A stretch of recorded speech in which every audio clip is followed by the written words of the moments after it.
네, 오늘 지금 방금 우리가 읽은 누가복음의 말씀은 예수 그리스도의 생애 그 마지막 순간을 그리고 있죠.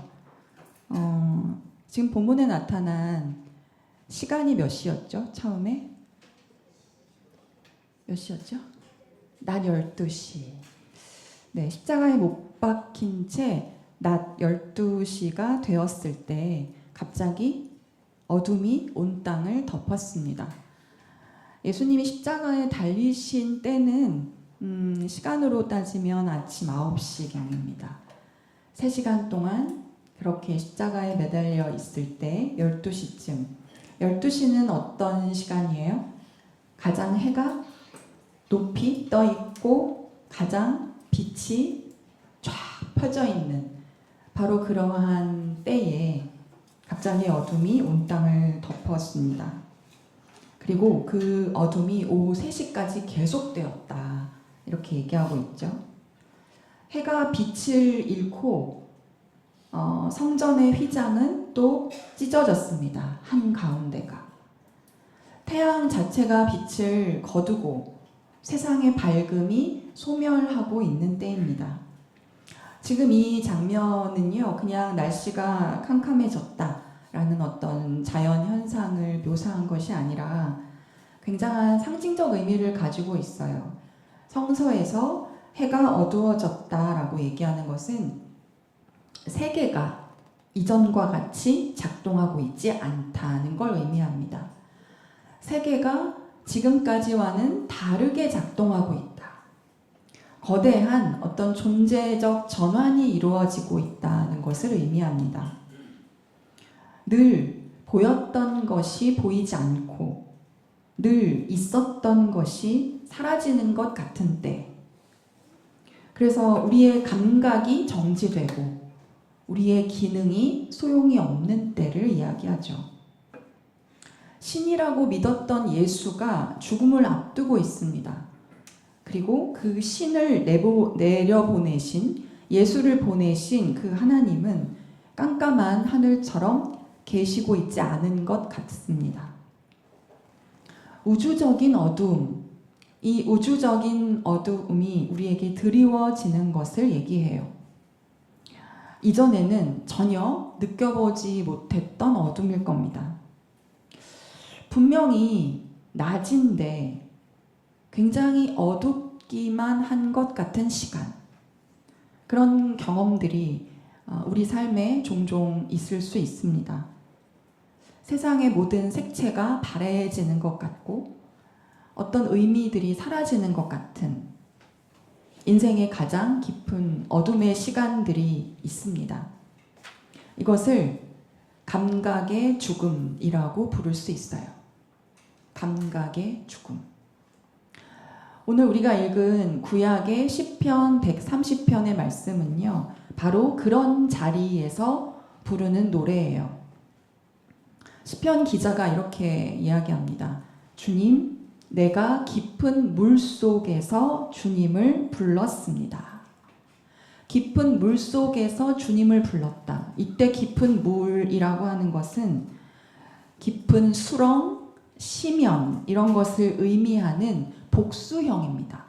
단수가 아니라 복수예요. 그러니까 깊은 곳들 속에서 내가 주님을 불렀다는 고백이에요. 모든 인간이 빠질 수 있는 모든 깊은 상태, 인간이 내려갈 수 있는 모든 절망의 심연, 그것들을 가리키는 표현입니다. 시편 기자는 그래서 지금 나의 모든 기능과 나의 모든 수단이 완전히 정지된 어떤 절망의 층 위에서 주님을 부르고 있는 거예요. 그러니까 평온해진 다음에 기도하는 게 아니고요. 아무것도 해결되지 않은 채로 기도하고 있는 거예요. 그리고 기도할 때 뭐라고 얘기하냐면 나를 고쳐주십시오. 나를 도와주십시오 라기보다는 뭐라고 기도하죠? 주님, 내 소리를 들어주십시오. 자신의 상태를 해결하려고 하지 않고요. 자신의 감정을 정리하고 있지 않아요. 그 정리하고 있지 않은 바로 그 채로 그냥 그 깊은 곳에서 주님을 부르고 있습니다. 여러분, 우리는 삶의 심연을 압니다. 슬픔, 무능력, 또는 상실, 버려지는 것, 질병, 죽음, 어떤 관계의 붕괴, 설명할 수 없는 어떤 불행, 아무리 기도해도 변화가 없는, 변하지 않는 시간을 압니다. 사랑하는 사람 앞에서 우리가 아무것도 할 수 없을 때가 있죠. 그런 순간에는 해결이 없습니다. 오늘 우리가 읽은 누가복음의 마지막 절 49절에 보니까 예수를 아는 사람들과 갈릴리에서부터 예수를 따라다닌 여자들은 다 멀찍이 서서 이 일을 지켜보았다. 이렇게 돼 있어요. 그들은 예수를 사랑했어요. 그렇지만 그 순간 그 사랑으로는 예수를 구할 수 없습니다. 십자가 곁에 남아있는 사람들에게 남아있는 건 바라보고 슬퍼하고 그 자리에 그냥 머무는 것 뿐이었죠. 예수를 살릴 수도 없고요. 예수를 그 십자가상에서 내려오게 할 수도 없었습니다. 우리는 이런 순간들을 견디기 어려워서 어떻게든 해결해 보려고 애를 쓰게 됩니다. 그렇지만 어떤 슬픔, 어떤 무력함 앞에서는 모든 말과 행동이 미미합니다. 오늘 시편의 기자처럼 오늘 누가복음서의 예수도 바로 그 깊은 곳에서 하나님을 부르고 계십니다. 오늘 본문을 같이 한번 읽어볼게요. 누가복음 23장 46절입니다. 누가복음 23장 46절 말씀 같이 읽어볼까요? 시작. 예수께서 큰 소리로 부르짖어 말씀하셨다. 아버지, 내 영혼을 아버지 손에 맡깁니다. 이 말씀을 하시고 그는 숨을 거두셨다. 절망의 가장 깊은 심연에서 그리고 모든 것이 어두워진 세계에서 해가 빛을 잃었던, 그래서 이전의 세계가 전혀 작동하지 않고 있는 바로 그 세계에서 예수가 말합니다. 아버지. 여러분, 이것이 중요합니다. 모든 감각이 정지되어 있는 이 두려움 속에서 아버지. 하나님이 나의 누구시다? 아버지시다. 라는 것을 붙드는 것. 모든 기능이 정지되어 있는 그 불안함 속에서 아버지를 부른다는 것. 하나님이 나의 아버지이심을 잊지 않는 겁니다. 여러분, 그래서 감각은 사라지지만 관계는 사라지지 않습니다. 빛은 사라지지만 아버지와의 친밀함은 남아있어요. 그래서 감각이 죽는다는 것은 곧 관계가 죽었다는 것을 의미하는 것은 아닙니다. 그 느낌이 부재하다는 것이 곧 사랑의 부재를 의미하는 것은 아니에요. 하나님을 느낄 수 없는 그 감각이 사라진다 하더라도 우리는 하나님을 향하여 얼마든지 나아갈 수 있어요.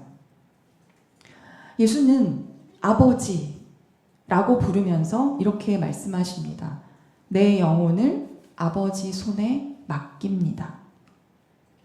여기서 맡긴다라고 하는 단어는요, 나의 가장 귀한 것을 너무나 신뢰하는 대상의 곁에 내어놓는 것 또는 위탁하는 것을 의미해요. 내가 스스로 내 영혼을 아버지 손에 내어놓는다는 뜻입니다. 그러니까 내가 어찌할 수 없이 그냥 체념하면서 포기하겠다는 것이 아니라 내 힘으로 바꿀 수 없는 지금 이 삶의 마지막 한계 상황 이조차도 나보다 더 큰 사랑의 이 손길 위에 내어놓겠다 라고 얘기하는 능동적인 내맡김이라는 거예요. 여러분, 예수는 지금 자신의 죽음을 통제할 수 없습니다. 그러나 자기의 마지막을 하나님께 맡길 수는 있어요. 내 몸은 무력하지만 관계 안에서의 맡김은 포기되지 않을 수 있다는 거예요. 그래서 받는 사랑이라는 것은 내가 하나님을 붙드는 것이 아니라 하나님께 붙들려 있음을 내가 스스로 허락하는 겁니다. 그래서 이 예수의 고백, 아버지, 내 영혼을 아버지 손에 맡깁니다. 라는 이 예수의 마지막 고백은 받는 사랑의 절정인 동시에 완성이라고 할 수 있습니다. 예수는 그리고 이 말씀을 하시자마자 숨을 거두셨어요. 처절한 고통 속에서 하나님께 자기를 맡기신 그 예수의 모습. 여러분, 이 영혼을 맡기신 예수의 모습, 이것을 가장 극적으로 보여주는 것이 아마 피에타일 것입니다. 피에타라고 하는 것은요, 이탈리아어로 되어 있는데 사실 어원적으로는 라틴어 피에타스에서 유래한 단어예요. 그래서 이탈리아어로 자비, 연민 이런 것을 뜻합니다. 깊은 슬픔이라는 뜻도 있죠. 그러니까 타인의 고통과 타인의 슬픔을 정말로 가슴 아파하면서 함께 느끼고 가슴 깊이 품는 어떤 긍휼을 피에타라고 얘기할 수 있어요. 근데 이것이 이제 미술사에 와서는 특별히 십자가에서 내려진 그리스도, 그 십자가에 있다가 이제 내려온 예수 그리스도를 누가 아나요? 어머니 마리아가 품에 안고 애도하는 그 장면을 가리키는 말로 이 피에타라는 말이 자리를 잡았습니다. 그래서 많은 예술가들이 이 장면에서 영감을 받았죠. 그래서 수많은 피에타들이 그림이나 조각으로 표현되었습니다. 그 중에 단연 미켈란젤로의 이 피에타가 압도적일 겁니다. 미켈란젤로는 평생 3개의 피에타를 만들었어요. 근데 그 첫 번째 피에타가 지금 여러분들에게 보여드릴 그림입니다.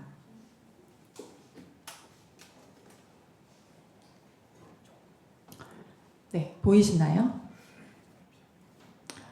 네, 이 첫 번째 피에타가 로마 성 베드로 대성당에 있는 작품이에요. 제가 개인적으로 가장 실제로 너무나 보고 싶었던 장면이었는데 이번에 여행을 갔을 때 마주하게 됐습니다. 사실은 이 앞에 방탄 유리가 설치되어 있어서 아주 사진으로는 그렇게까지 선명하지 않을 수 있을 것 같아요. 이 피에타를 만들었을 때 미켈란젤로 나이가 23살 무렵이었다고 합니다.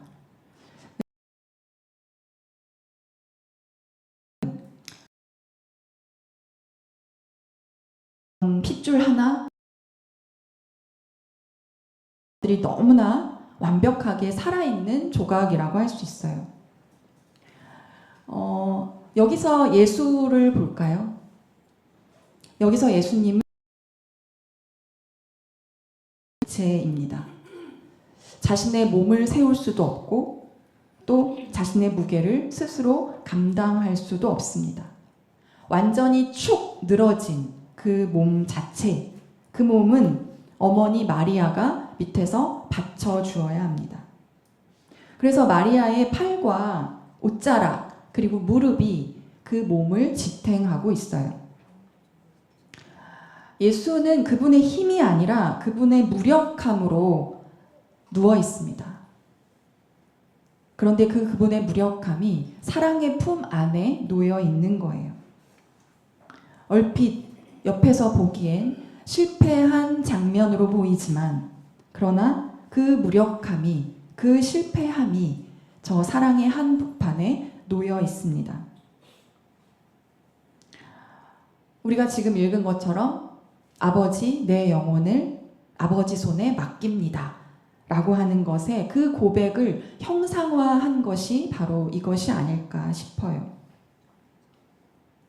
내가 나를 더는 지탱할 수 없을 때, 내가 나를 더는 감당할 수 없을 때, 기도할 힘도, 또 문제를 해결할 힘도, 또 다른 사람들에게 나를 보여줄 힘도, 내가 더 이상 심지어 하나님을, 기도를 그렇게 붙잡을 힘조차 없을 때, 그때 가장 깊은 믿음이라고 하는 것은 다시 일어나는 것이 아니라 어쩌면 나를 받아주는 저 사랑에 나를 맡기는 것일지도 모릅니다. 그분 앞에 그냥 축 늘어지는 듯 안겨야 할 때인지도 몰라요. 하나님의 사랑은 그래서 나를 일으켜 세우는 것만이 아니라 내가 더 이상 일어설 수 없을 때 나를 받아주시는 사랑이기 때문일 것 같습니다. 그런데 예수를 안고 있는 이 마리아의 얼굴을 한번 볼까요? 좀 더 이것을 확대해서 보면 마리아 얼굴을 한번 볼까요? 어때요, 여러분? 일단 예수의 어머니라면 훨씬 나이 든 모습이어야 하겠죠? 그런데 어때 보여요? 너무 젊습니다. 미켈란젤로는 마리아의 얼굴을 실제 나이보다 굉장히 젊게 새겼어요. 이거는 신의 어머니로서 죽음과 비탄 한가운데서도 어떤 부패하지 않는 어떤 아름다움과 신비 이런 것을 가지고 있다. 그래서 이렇게 표현했다 라고도 할 수 있고요. 또 한편으로는 미켈란젤로가 엄마를 6살 때 잃었다고 합니다. 그렇게 어렸을 때 잃었던 자신의 젊은 어머니의 얼굴을 새긴 것이 아닐까, 그렇게 후대가 해석하기도 합니다. 근데 중요한 거는 마리아의 얼굴이 슬픔으로 울부짖거나 분노하고 있거나 원망하는 표정이 아니라는 거예요.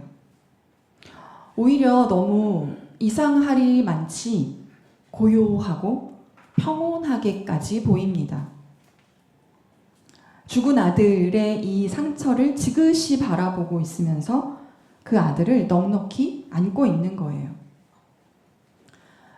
자기의 온 영혼을, 자신의 온 영혼을 관통하는 이 엄청난 비수를 온몸으로 조용히 받아내고 있는 것만 같아요. 그래서 이 모든 고통에 몸부림치는 슬픔이 아니고요. 이 모든 고통을 다 받아들이고 끌어안고 있는 슬픔 같아요. 그래서 통곡하는 얼굴보다 사실은 더 슬퍼 보이죠. 어쩌면 세상에서 가장 슬픈, 가장 깊은 슬픔의 얼굴일지 모르겠어요. 여기 마리아의 손을 잘 보실까요? 마리아의 손을 자세히 보면은 마리아의 오른손, 우리가 보기엔 왼쪽에 있죠? 마리아의 오른손은 죽은 예수의 몸을 붙잡고 지탱하고 있습니다. 그렇지만 왼손은 어떻게 하고 있어요? 아무것도 붙잡고 있지 않은 채 펼쳐져 있어요. 오른손으로는 죽은 아들의 죽음, 이 믿을 수 없는 현실을 선명히 마주하듯이 그 아들을 붙들고 있어요. 하지만 왼손으로는 도대체 내가 이 죽음을 어떻게 할 수 없다는 사실에 손을 펴고 있는 것 같습니다. 죽은 아들이 자기의 품에 안겨 있듯이 나의 이 깊은 슬픔과 이 비탄으로 하나님을 향하려는 손 같아요. 설명되지 않는 이 슬픔 앞에서 열린 손이죠. 아까 얘기한 것처럼 예수는 자신의 영혼을 아버지 손에 맡겼고, 마리아는 자신의 손을 펼침으로써 하나님과 접속하고 있습니다. 내가 붙들 수 없는 것, 내가 통제할 수 없는 것, 내가 살릴 수 없는 이 죽음, 그 깊은 심연에서 주님을 부르던 아까의 시편 기자처럼 마리아는 그렇게 왼손을 펼치고 있는 것이 아닐까. 마리아의 고요하고 이 평온한 얼굴은 그래서 나의 탄식과 나의 상실과 나의 죽음과 이 깊은 슬픔을 하나님께로 가져가서 소리 없는, 여러분 이렇게 그 손을 펼침으로써 자신의 깊은 슬픔 속에서 하나님의 슬픔을 경험합니다. 헤아릴 수 없는 그 고통 속에서 하나님의 고통을 느낍니다.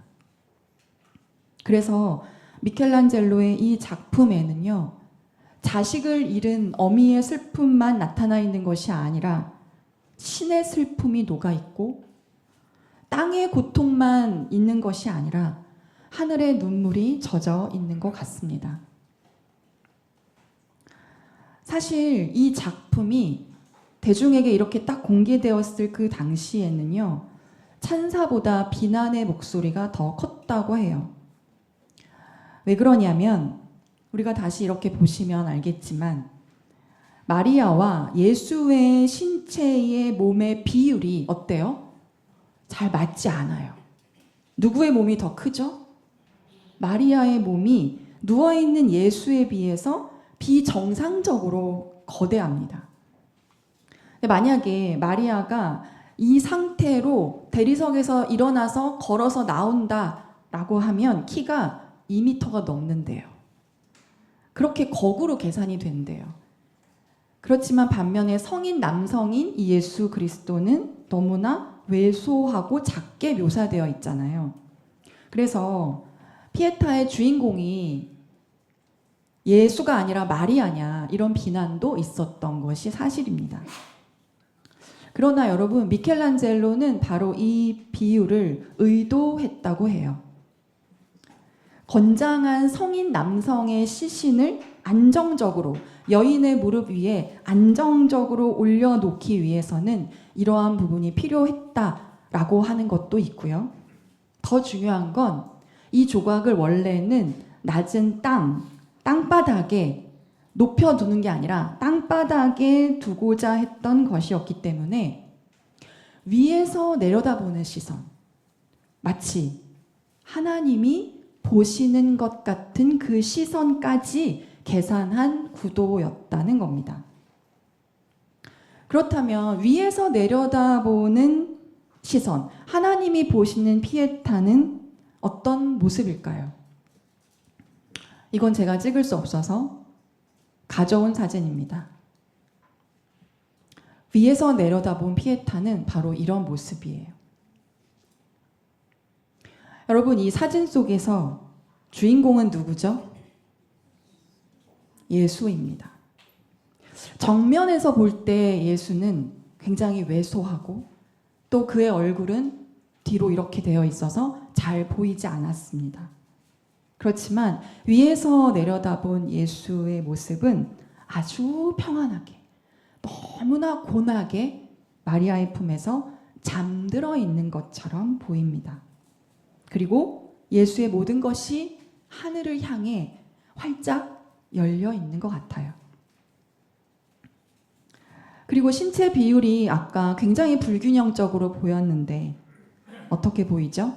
지금은 굉장히 조화롭고 균형 잡혀 보입니다.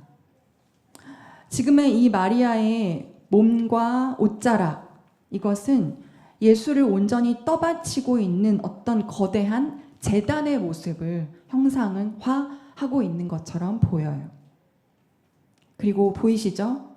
이 마리아의 왼손. 마리아의 왼손은 더 여기서 분명하게 보입니다.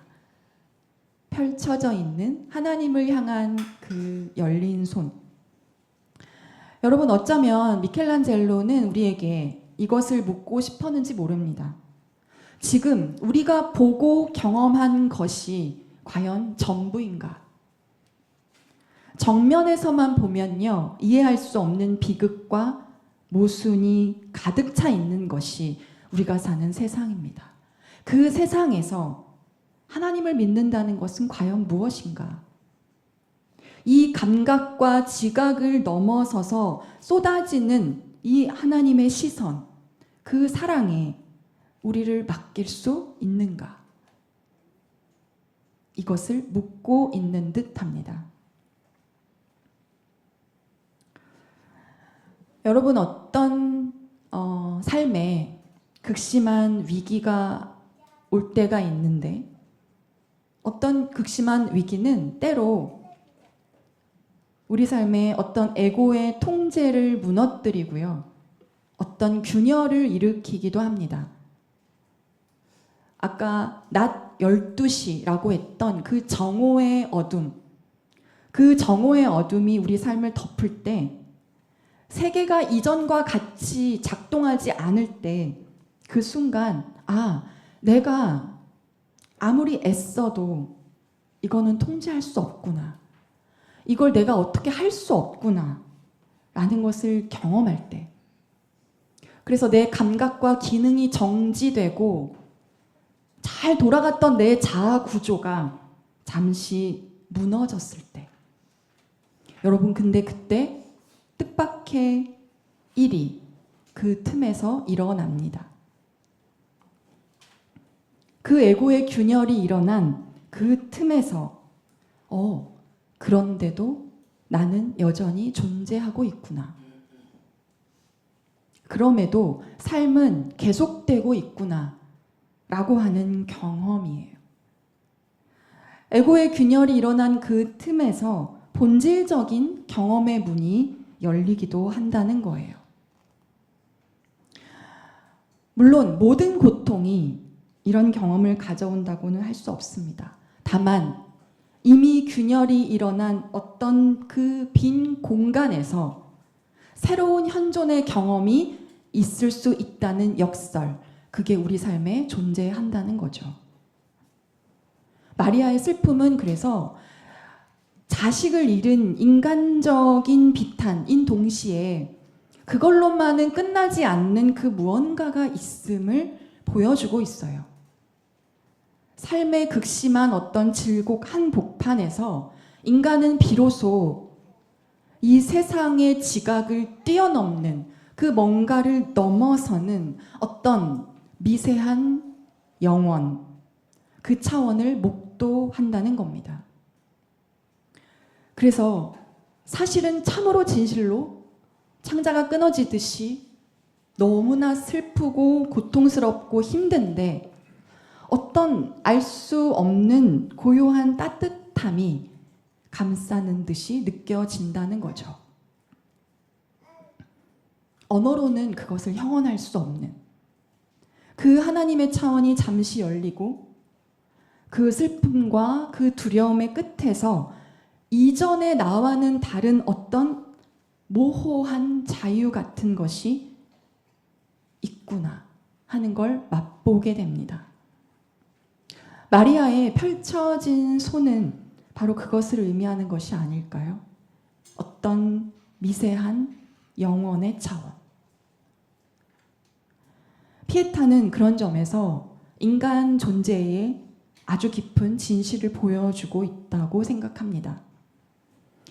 우리가 손에 잡을 수 있고 우리가 설명할 수 있다고 믿었던 그 모든 것들이 무너지고 내가 의지하고 있던 것들이 나를 지탱하지 못할 때 오히려 우리를 넘어서는 하나님을 경험하는 순간이라는 것. 그 밑바닥을 알 수 없을 정도로 우리가 깊은 심연의 수렁에서 그저 주님을 우리가 부를 때 그때는 붙잡을 수 없는 하나님의 무한성을 경험하는 순간이라는 것. 이것을 바로 오늘 고린도전서에서는 이렇게 말씀하고 있는 거예요. 사랑은 모든 것을 덮어주며 모든 것을 믿으며 모든 것을 바라며 모든 것을 견딥니다. 사랑은 없어지지 않습니다. 한번 따라해 볼까요? 사랑은 없어지지 않습니다. 아무리 큰 충격이나 죽음이 밀려와도 사랑은 결코 사라지지 않는다는 거예요. 그 인간의 모든 감각과 기능이 다 무너진 바로 그 심연의 자리에서도 마지막까지 우리를 감싸고 마지막까지 나를 지탱하는 최종적 실제가 바로 하나님의 사랑이라는 겁니다. 예언도 사라지고 방언도 그치고 지식도 실패하지만 끝내 사랑은 영원히 남는다는 겁니다. 예수께서 그 어둠의 십자가 상에서 아버지라는 것을 붙들었듯이 감각이 사라져도 그 관계가 남듯이 여러분 삶에서 많은 것은 우리를 떠나가지만 사랑은 우리를 떠나가지 않습니다. 모든 것이 지나가고 모든 것이 사라져도 사랑은 끝나지 않습니다. 여러분 이것이 사랑이 모든 걸 견딜 수 있어서 영원한 게 아니고요. 사랑 자체가 끝나지 않는 것이기 때문에 그래서 모든 현실을 통과할 수 있는 거예요. 그러니 지금 내가 뭔가 내 삶을 이해할 수 없다고 해서 하나님이 부재하시는 것은 아니죠. 십자가가 우리에게 가르쳐주는 것이 바로 이것이 아닐까요?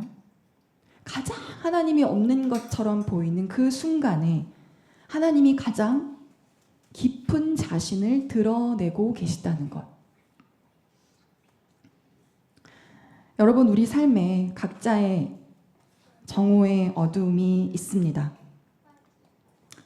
더 이상 나의 세계가 작동하지 않는 그런 균열의 시간이 있습니다.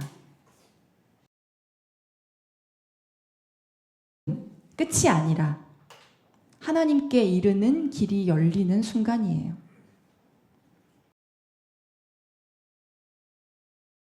자신의 무게를 다른 존재에게 맡기는 겁니다. 내가 나를 지탱할 수 없을 때. 내가 하나님을 붙드는 것에서 하나님께 붙들린 채로 내 힘을 온전히 빼는 것입니다. 그래서 받는 사랑은 삶의 어떤 모순과 상실을 완벽하게 해결하는 어떤 열쇠가 아니에요. 무슨 일이 일어날지 알지 못하는 그 어둠 속에서도 사랑은 끝나지 않는구나. 이걸 믿는 겁니다. 내가 어느 방향으로 어떻게 갈지는 모르지만 사랑이 결코 나를 놓지 않는다는 것, 이것은 아는 것입니다. 죽음 그 다음에 무엇이 있을지 내가 다 이해할 수 없고 설명할 수는 없지만 죽음이 사랑을 이길 수 있다. 아니, 그렇지 않아. 죽음은 사랑을 이길 수 없어. 라는 사실을 믿는다는 것. 그래서 내가 모든 것을 감당할 수 있게 되는 게 아니고요.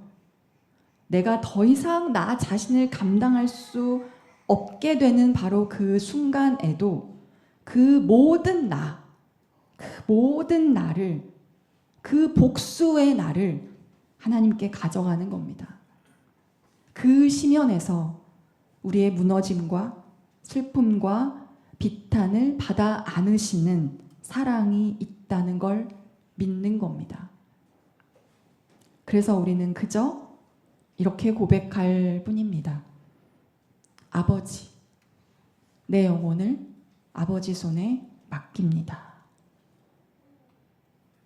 이 고백이 받는 사랑 그 안에 있는 우리 모두의 고백이 되기를 바랍니다. 함께 기도하겠습니다.